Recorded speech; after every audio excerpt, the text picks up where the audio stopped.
welcome. My name is Kelly March. I am a library assistant here at the Richmond Library. I predominantly work in the children's room.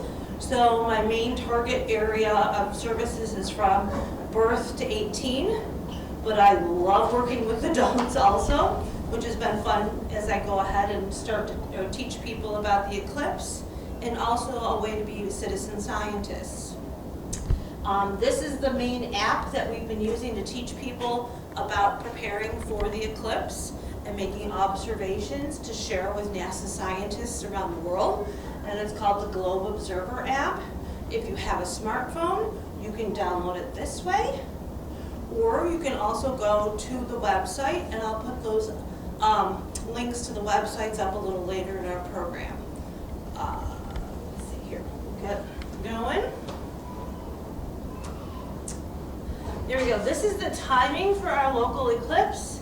There's a lot of eclipse program or apps out there where you can go ahead and look up exactly where and when that the eclipse will be going to partial and full totality in any zip code out there, and even every latitude, longitude along the path of totality, and even partial, because our scientists have been for years collecting this data, not only themselves, but from citizens like you and I throughout the decades that we've been going ahead and tracking eclipses.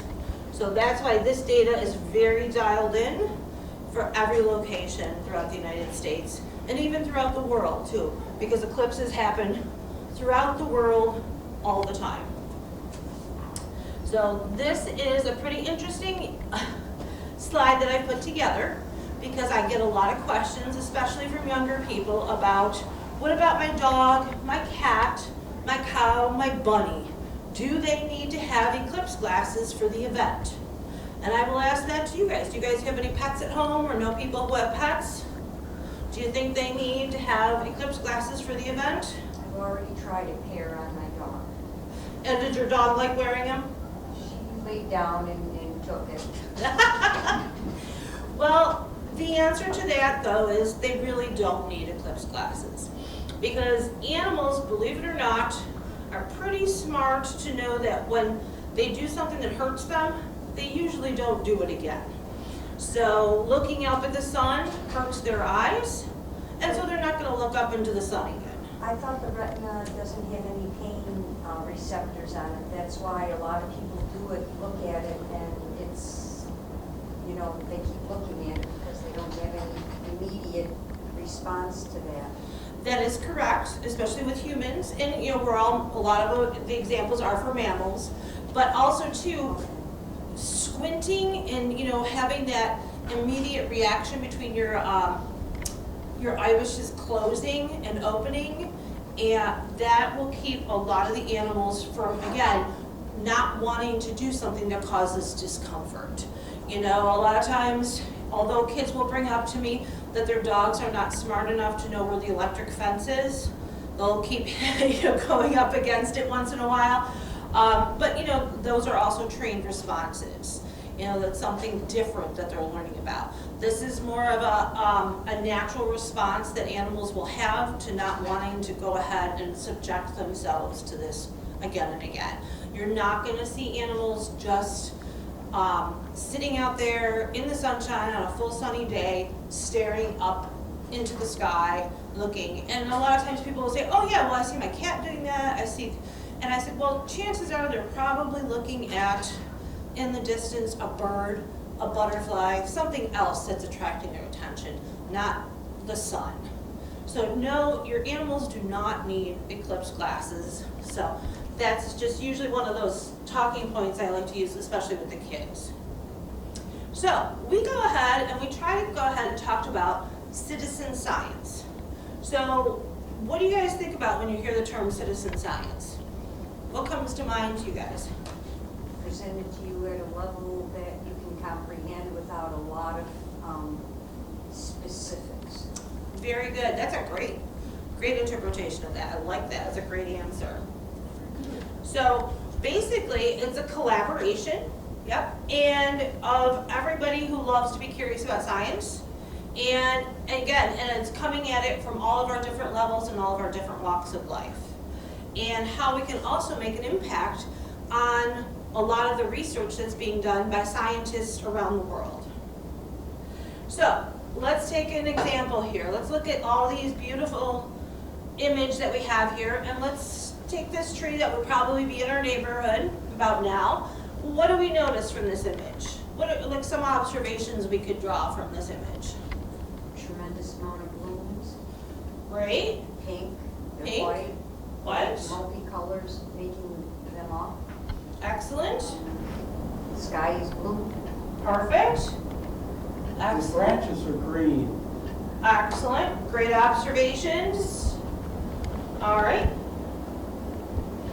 We're gonna also like maybe make an observation of trying to see like how many leaves you see in relationship to the flowers. That can help us make a determination of how far into the bloom cycle we're in. No Also, bees. you guys, No bees. no bees. That's another one.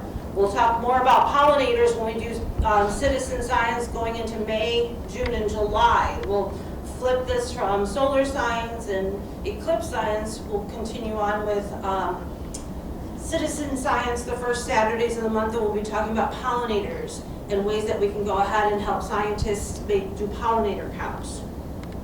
This is another question you could look at, or how is this bloom cycle? Are more of the flowers here in bloom? Are they wilted? Different ways to look at these images. So you guys have just participated in citizen science. You've gone ahead, made observations, sometimes you'll draw conclusions, and then the best part about this is that now you can go ahead and you'll be helping different organizations that need this information, maybe city planners, maybe, looking at invasive species. The lack of pollinators is very helpful too to certain organizations that are trying to, collect that data. So why is all of this important? Because citizen scientists, now we know that bird populations have dropped 50% because people have been out there counting and making those observations and submitting those. Birds are breeding earlier. This is kind of a gross one, but I did not participate in the citizen science one, but yes, now we know there are 50 plus types of bacteria in your belly button. Who knew? Yeah? And look at how some of these first flowering species of plants, these are starting to happen earlier. And we know that because people like you and I are making those observations and submitting them. Scientists can only do so much from their locations at universities and places like that, and they only have so many grad students to go out there and collect that data. That's why they're crowdsourcing our help. Here's another interesting one too. There's the new aurora that people have discovered, and it is now called Steve, and that's one of the perks about discovering something in science. You get naming rights. So the person who discovered this decided to call that new aurora Steve. Not very creative, but yet, there you go. He got naming rights. Here we go. We have Jupiter, another planet size. That planet's been discovered that's Jupiter size, which is awfully large. And this one, I tend to talk to the kids about this one. Going ahead and knowing that we now have a new invasive mosquito species in Germany, we might not want to plan our summer vacation in Germany coming up, because who wants to have to deal with, extra big, extra potent mosquitoes during their summer vacation. But these are great things that now we can draw conclusions from because of the observations that we've all made. Plus, we've also gone ahead and certain citizen science organizations have actually gamified some of these citizen science applications to help other research for Alzheimer's. This one is called, stall catchers, and I actually helped play this too, and it's actually a game, and it's called stall catchers. And what you do is you watch the blood flow within somebody's brain, and you'll see where it'll stop, and then the blood will continue to go. And what you have to do is try to make conclusions as to whether or not is this actually a blood flow stop, or is it just being covered up maybe by some other parts of the brain. And you go ahead and you play this game, and you become better and better at interpreting what's actually going on with the blood flow in an Alzheimer's patient's brain. And then what actually happens is you're training AI to do this now. So when patients go in, have themselves hooked up to all the scanning equipment, AI can take over and determine whether or not you have stalls in your brain, which can lead to an earlier diagnosis of Alzheimer's. So again, these are just common people playing these games to help go ahead and make AI, more efficient at diagnosing and helping your medical community.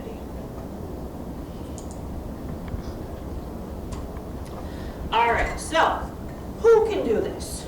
I think I've already talked about this. Everybody. I've been teaching the younger kids. I've been teaching retirees. I've been working with my family.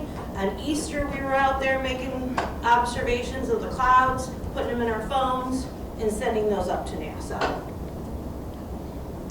So how do we want to get started? This is one of the most simple ways, is going ahead and using the Globe Explorer app. And I'm actually going to give you guys a brochure. And I'm going to put these in front of you too.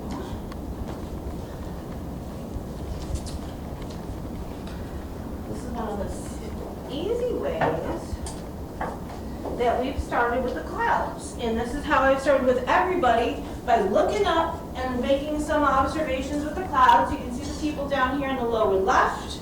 They're putting their phones up. They're not looking at the sun, they're just looking at the sky. There's actually 3 levels of clouds. There's a lower level in the atmosphere of clouds, a middle and a high atmosphere level of clouds. So they're looking for observations of all those levels. They're also looking for the color of the sky. They're looking for the clarity of the sky. And those are things you'll make observations on and enter it into your phone and submit that data. One of the other things you're seeing here too is air temperature, which can be used to go ahead and help the scientists out throughout their observations during the eclipse. And as you guys report your surface conditions, when you're going ahead and you use your phone to go ahead and if you use your phone to go ahead and make the cloud observations, one of the things it will ask you to do is then take pictures, and you can see W for west, N for north. Using your phone, you'll actually hold it up with all these little, you can see north, south, east, west, and then there's an up and a down. So you'll hold your phone, you point it to the north, and you line up your N, and it'll want to take a picture of the clouds that you see in the north. You'll go back around to the south, to the east, head from myself where I am, in the west, and then I actually want you to put your phone right up, line up the circles to up and down, you see your toes, and then all that gets submitted so they can actually compare that to what the NASA satellites are seeing from up above you. And as you make those observations and submit those through the app, what'll happen is sometimes your observations at that specific time and day will link into the satellites that are circling the Earth. NASA has hundreds of satellites taking readings circling the Earth all the time. And when I have taken my readings and submitted them, I find about every other time I submit my data, I will get an email within 48 hours from a NASA satellite confirming my observations. And it will put it side by side, my observations with the satellite's observations, because the satellite, as you can see on those frames, the satellite is taking information and observations from the top down from the Earth, and we're making observations from the bottom up. And those are helping, again, NOAA, the National Oceanic an atmospheric place. And, again, other scientists to verify that the information they're seeing from the top, or, out of the atmosphere, verifies with what we're seeing at the bottom, or, from the Earth's crust. And all this data starts getting put together into big mass forms of metadata, so scientists here, like Dr. Brant Dodson, can start making these predictions as to what's going to start happening when we get eclipses. So we've been collecting eclipse data now for well over 1,000 years, and I say that by 1,000 years because we've been able to look back and forward for some of the ancients that have been collecting eclipse data all the way to present day, so that when I showed you on one of those first screens that I could tell you exactly when in 14020 our eclipse was going to start the partial, go through totality, and end the partial. It's because of all this data we've been collecting for the years. Oops. Oh, okay. And this is kind of interesting. This was happening in 2017. And when we had our locally we had a partial, people were going ahead taking readings of the air temperature reading. They were taking those readings, submitting them through the app, and this is what happened. Play this live here. Whoop. There we go. As the eclipse is happening, you can see, here it is, the shadow, all the data that was being put in, and how the temperatures were changing as the shadow went through,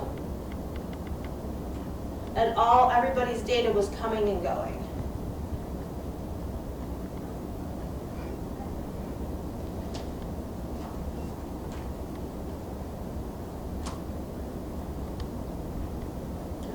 Stop there. There we go. All right, so that was part of the reason why they want us to keep doing the data, and you saw all those data points on there. So they really would like us to start, during the eclipse, even set timers for ourselves, like every 15 to 20 minutes, recording the air temperature or the surface temperature as we go along during the eclipse. But I will take this moment now to go ahead and talk a little bit about eye safety, making sure that we're all using our eclipse glasses all the way through the eclipse, except for those magic 3 minutes of totality. You need to make sure that you're all the way at totality, so you can't see any other the little beads around this moon. We need to have perfect totality, and then you can take your eclipse glasses off for 3 minutes, but then put them right back on afterwards, because we don't want anybody to have eye damage, because it's very important that we're taking good care of our eyes. We only get 2, and we need to take good care of them. So this is, again, another special warning. Please do not use welding helmets or X-ray film. Not a good thing. Do not use 2 and 3 and 4 pairs of sunglasses. That is not going to help you either. When you put on a pair of eclipse glasses indoors, you should see nothing.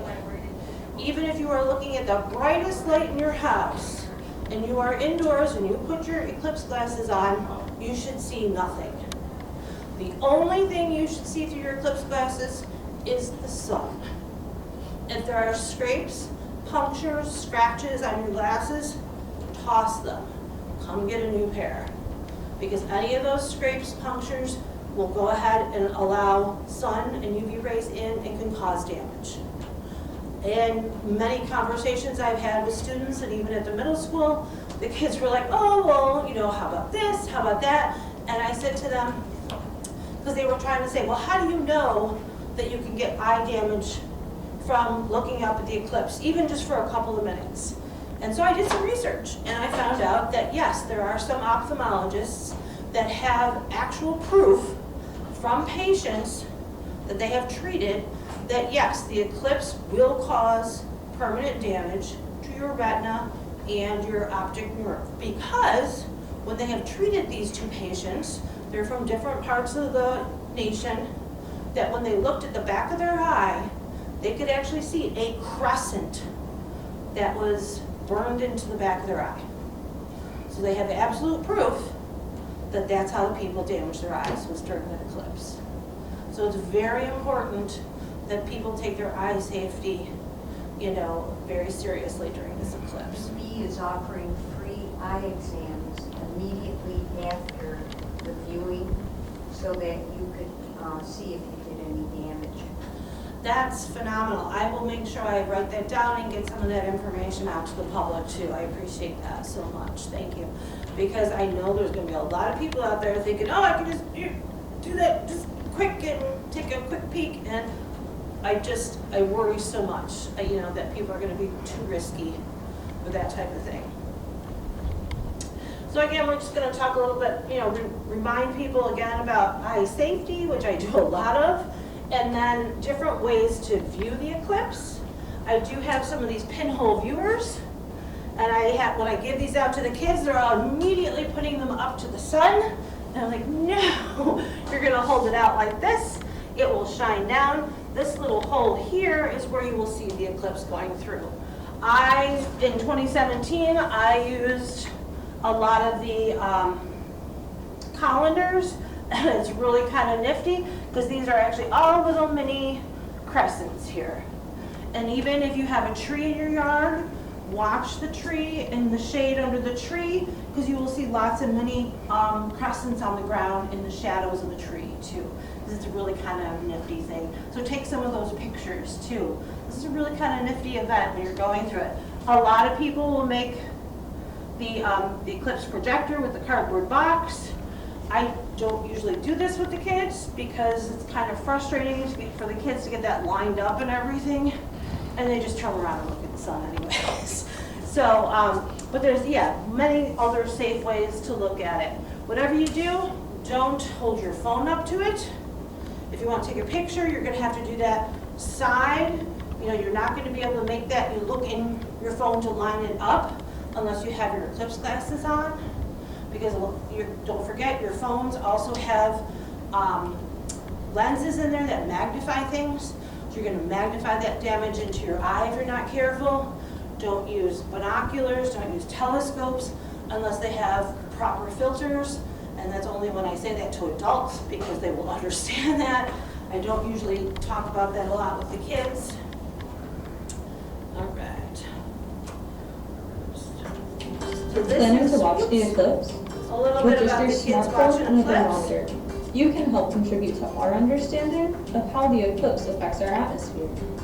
Even if you will only experience a partial eclipse from your location, your observations are still valuable. Start by downloading the Globe Observer app. You will need a connection to the internet and access to email in order to set up an account. So you should plan to do this step before the day of the eclipse. Complete the brief in-app tutorials for land cover and clouds. Don't worry if the eclipse tool isn't visible in the app yet. It will appear closer to the eclipse.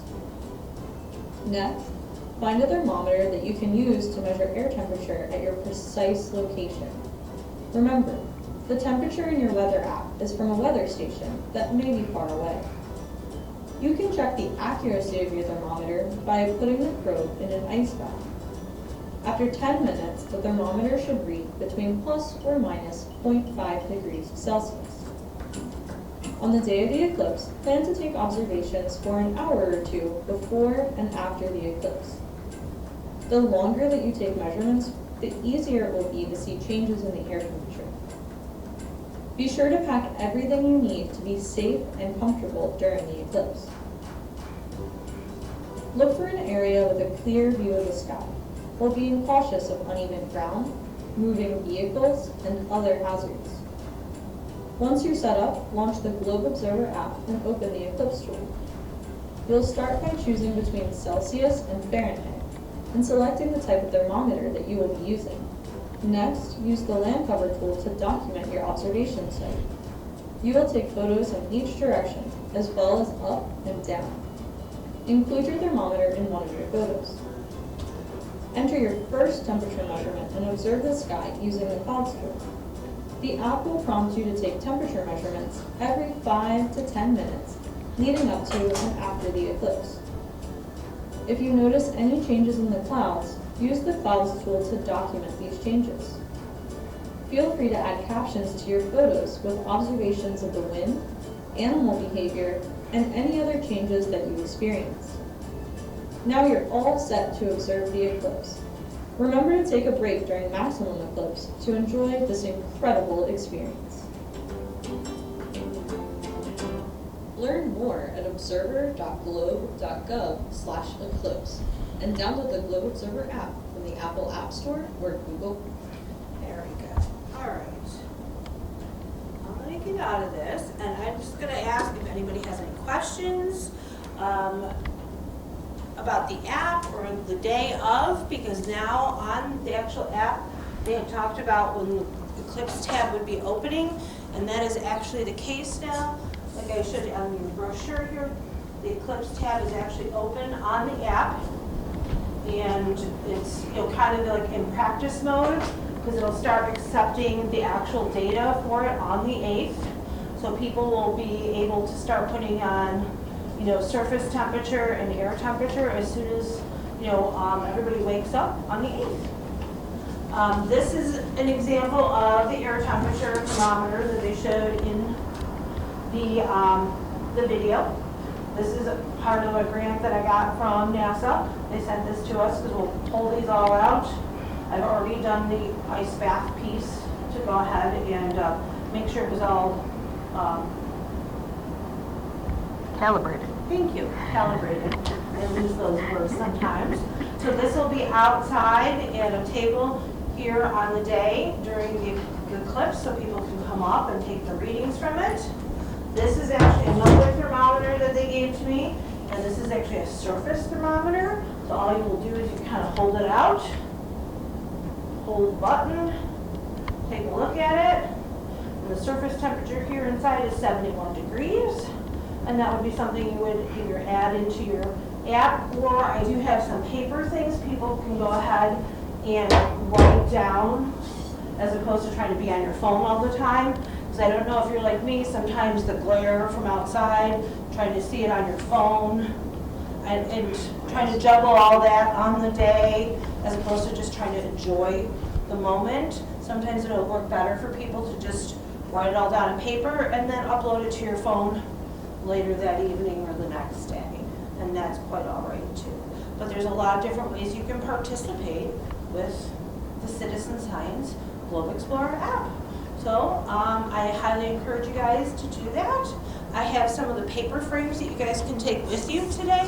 The laminated ones are the ones I go outside with the kids and other adults with, so if you're going to take one of these with you.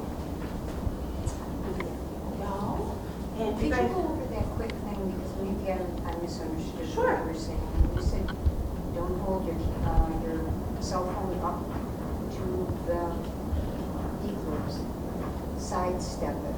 Now, what is the reason? if you're behind not going to be wearing your actual eclipse glasses when you're holding up your phone, if you want to like take a picture, yeah, you definitely want to be off to the side, because again, like I mentioned, there's lenses in your phone that will magnify. So if you were to look up straight at the sun without eclipse glasses with your camera, it would actually magnify the intensity of the sun into your eye and make the damage even worse. Then you're blind. So if you're going to do that, wear your glasses. Wear your glasses, yes. Some people have gotten so creative, if they had an extra pair, they were actually making a shade to go on their their phone. So like on the back side here, like on the flip side of your phone, they're actually taking a piece of the glasses, things on TV, yeah, and putting that right in front of it. so that you're covered?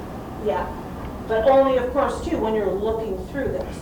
But, so I suggested a lot of people too to still wear their glasses while they're trying to line it up, because there's a lot of area here that could damage your eyes. And that, to me, is, eye safety has to be number one. We don't want, because you can't undo that. Like I've tried to remind people too, you get a cut, you can put some medicine on it and put a Band-Aid on it, your skin heals. Your eyes aren't going to heal from that damage. You can't undo that damage. So, you know, that's the biggest thing we're really trying to work with all of our community is to make sure nobody gets hurt. Yeah. Are you anticipating a big crowd here? Because we're debating, we don't live very far from here. And we were just wondering if it was going to draw a huge crowd that, you know, There- driving, you know, parking your car would be a nightmare and trying to get out would be a nightmare. Are you? We're inviting, you know, the community to come view with us. We're one of, I think, only 3 or 4 public viewing areas. I mean, the thing about it is because we can all just kind of walk out our doors and watch it. You know, a lot of people are staying home, staying close. They don't have to be on the roads or part of the traffic. But we are, you know, having a viewing event. We'll have a food truck here, Center Street Smokehouse food truck will be here. We'll have lawn games out for families and kids, whoever. We encourage people to bring, you know, chairs and blankets and stuff and sit on our lawn here and in the parking lot and enjoy it. We will have the driveway closed off as well as the entrance from Main Street closed off because we just didn't want to mix lots of pedestrians running all over the place and, you know, vehicle traffic. So the streets would be pretty heavy with parking. Well, yeah, they'll be, and I'm encouraging people to park on the west side of the church. So over at Summit. Yeah, so like pull in by the Summit Street there, like where the, like you would for like the school and stuff like that, park all over there and just walk around and join us. Yeah, because Ross Street probably will fill up quite quickly. Our staff will be parking over on the other side of the church too. But yeah, I mean, we're looking forward to having a lot of people come and enjoy the event with us. Sometimes things like this are nicer to enjoy with, you know, some of your neighbors and stuff like My that. only thought is I don't want to get stuck anywhere for a long period of time, so. Yeah, I mean, Well, they're depending taking on where advantage you of this. live, You you gotta know, walk outskirts or answers. something like that. I know a lot of the viewing areas that, you know, ticketed events, they're purposefully making it to keep people to 5, 6, 7 o'clock at night, post-eclipse, because of those reasons. Most of what I've seen from our emergency services teams and stuff like that really think, or you know, hope, shall we say, that a lot of the traffic issues will be on the very main things, like Route 5, Route 98, Route 63, you know, the thruway. Those are going to be the most congested because the people who came to the area to visit, that's what they know. That's what, you know, Google Maps is, you know, is going to send them out through. Whereas you and I know you can take east, you can go use Walnut as the back way or something like that. So I think as long as, you know, the locals stay off those main ones, I think we'll be all fine. Is that going to be a big thing at GCC? I don't know. It's kind of new news that they've opened it up for public viewing. I don't remember seeing So any where signage. are the other 3 sites, just so? We are a site, the fairgrounds is a public viewing site. I think they're just charging for parking. And then the nature center out in East Bethany, the county park, they're a viewing site, and they are just charging for parking because it's helping to defray the cost of all the additional employees they needed to hire, you know, to help with traffic and make sure that would park. So, but yes, as far as I know, right now, and then GCC are the only public viewing areas. But because I believe most of the other libraries in the area are closing for the day. Yeah, but all the children are off of school. Most governmental agencies are either closing down for a short period of time or done by noon. But yeah, I mean, look, a year and a half ago, even they were talking about making sure there was no wide loads being transported on the thruway or anywhere near path of totality. I think Corview and Alba and Oakfield are also, Doing big events. yeah, at their Correct. parks, the main parks in town. Yeah. That's, That's what I was told yesterday. So, and I have been kind of following it, who's having events. So those are also options. Yeah, totally, the city too. But yeah, I just try to tell people to just take a deep breath and, be prepared for a little bit of a slowdown and, that kind of thing. And also too, as much as, we're promoting the citizen science piece and gathering the data, I made sure I really reinforced it even with our staff here at the library. When it gets to be about 3:15, I don't want staff, in the building or whatever, unless we absolutely have to be. I want everybody out, taking that moment, be very mindful and enjoying it and not stressing about anything else. If we can, have some of your loved ones come to the, some of our family members come and enjoy it with us, because we will be here, we will be working, and helping patrons with whatever, but, just making sure you're living in the moment and enjoying that. And that's what I'm trying to stress too with a lot of people, especially those of us who have been planning this for a long time too, and in the back end, it's just reminding ourselves too that, yeah, it's a busy day and everything, but we really need to take that moment and enjoy it. So I really hope everybody will be safe and, taking that moment to enjoy it. But if you guys run into any snags with that, feel free to call the building and we will walk you through that. I will go over it today. Yeah. All the staff here is versed in the app, so anybody when you call should be able to help walk you through that. Okay? Sounds good. I look forward to the day. Hope you guys enjoy your time.